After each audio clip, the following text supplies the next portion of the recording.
Madam President,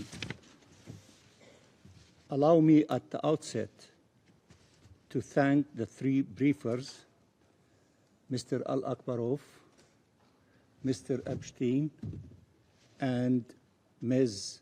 Barghouti for their briefing, and to thank you for convening this meeting, and to thank all of my colleagues, the members of the Security Council, who spoke very clearly and loudly, demanding the implementation of a resolution that you've adopted in the year 2016, Resolution 2334. It is one of your resolutions. It is mandatory to be implemented, and for member states to abide with their obligations under the Charter of the United Nations to honor and respect and implement a resolution adopted by the Security Council.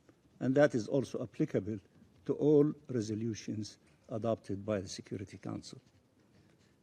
Resolution 2334 could be summarized in two words: no annexation. I repeat, no annexation. It is an expression of the prohibition of acquisition of land by force, a peremptory norm of international law, and a principle enshrined in the UN Charter, a principle reaffirmed by the International Court of Justice in its 2024 advisory opinion, in which the court concluded, and I quote, "The sustained abuse by Israel of its position as an occupying power through annexation and an assertion of permanent control over the occupied Palestinian territory and continued frustration of the right of the Palestinian people to self-determination violates fundamental principles of international law and renders Israel's presence in the occupied Palestinian territory unlawful." End of quotation. Madam President, Israel has decided to entrench its occupation rather than bring it to an end. Whether in the Gaza Strip, where it has unlawfully seized control over 70% of the Gaza Strip, or in the West Bank, where it has effectively annexed over 60% of the West Bank and all of East Jerusalem. This is not only illegal, it is also contrary to President Trump's plan and Resolution 2803, which explicitly state there should be no occupation and no annexation, and it aims at blocking the promised pathway for Palestinian self-determination and independent statehood. Prime Minister Netanyahu declared once again in recent days, and I quote, "Between the sea and the Jordan River, there is no room for two states." End of quotation. So what is Netanyahu proposing exactly? A one-state solution with equal rights for all those living between the river and the sea? Or genocide, ethnic cleansing, and apartheid? The answer is clearly obvious. Madam President, the Israeli government has multiplied the measures to steal Palestinian land. Israeli colonial plans in the E1 area amount to a death penalty for the Palestinian state and the prospects for peace in our region.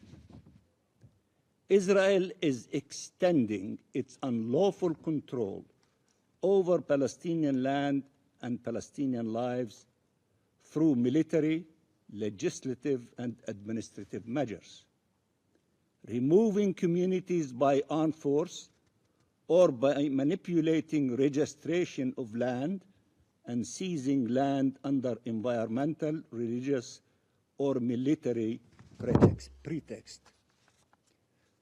The so-called sovereignty road, known worldwide as the Apartheid Road, and now rebranded by the Israeli government as the Fabric of Life Road, is designed to normalize colonization and annexation, and the confinement of Palestinians into more and more narrow areas, surrounded by settlers and occupation forces.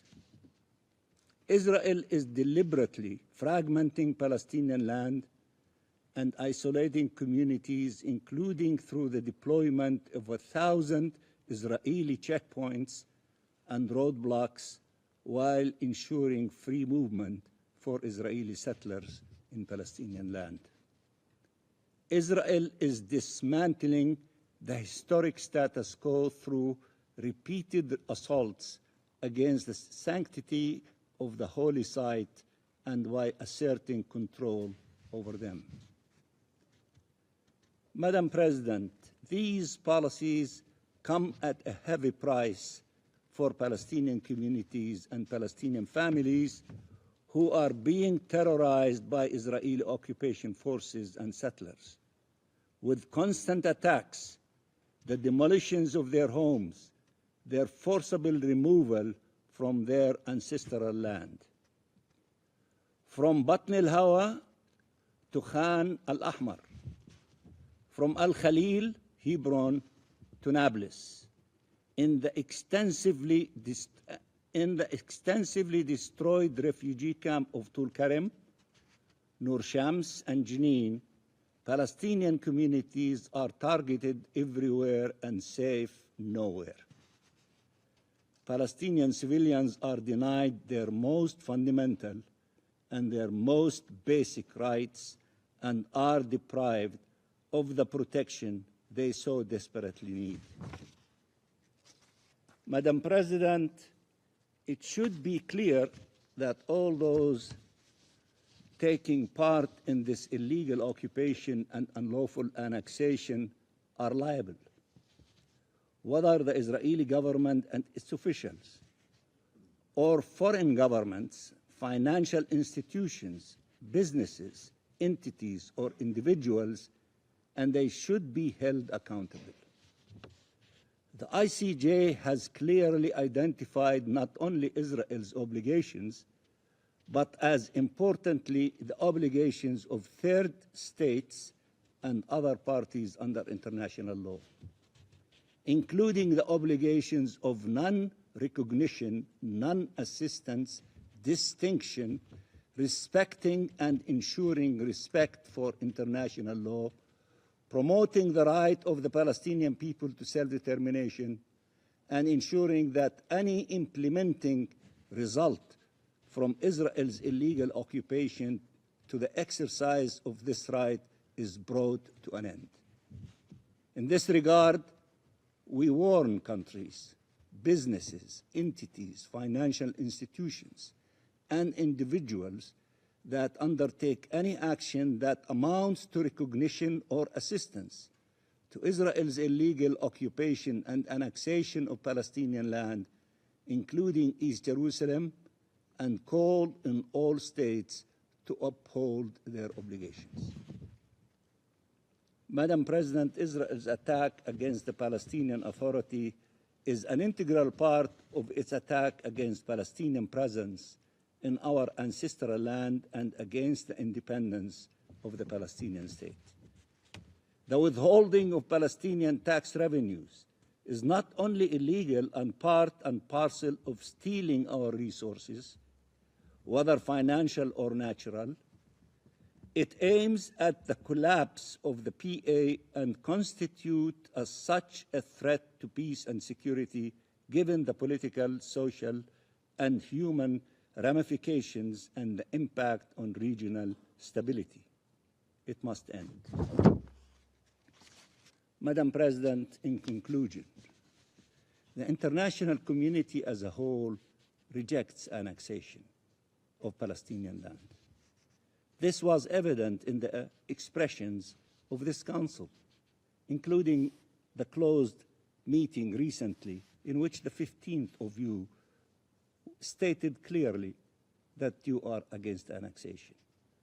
Whether in national statements today, rejecting annexation, or in the resolutions of this Council, in the European Council conclusions, or the joint statement by the United States and the Gulf Cooperation Council adopted a few days ago, and also as the Ambassador, distinguished Ambassador of Pakistan, reminded us of the latest declaration of the Committee of 8 of Foreign Ministers of the Arab countries and the Muslim countries. And yet, annexation is underway at a faster pace than ever, more publicly than ever. Israel is defying the international community and is denying international law. Annexation is an act of war. It kills all peace efforts. It cannot be bargained with. It must be stopped. The time for condemning and rejecting annexation is over.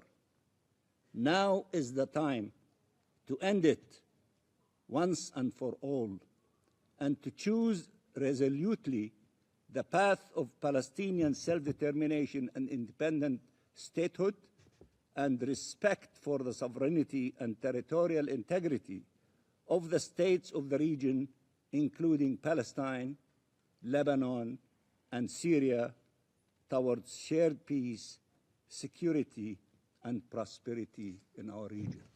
I thank you, Madam President.